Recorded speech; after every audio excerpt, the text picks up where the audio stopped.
الو. ايوه انا إلسا. ازيكم عاملين ايه؟ عرفوني ايه المشكله. يا خبر ابيض، عندكم بنت بتاكل اندومي؟ اسمها ايه البنت دي؟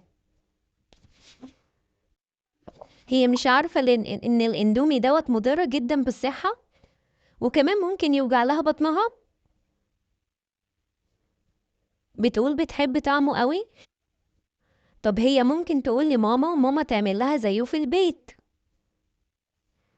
ايوه طبعا هيبقى طعمه احلى وهيبقى اجمل ومش هيوجع لها بطنها خالص. خلاص اتفقنا. احنا في الأول هنبدأ نقلل الاندومي خالص، ناكل مرة واحدة في الأسبوع، وبعد كده نبطل ناكل اندومي خالص وماما تعمله لنا في البيت. اتفقنا؟ مع السلامة.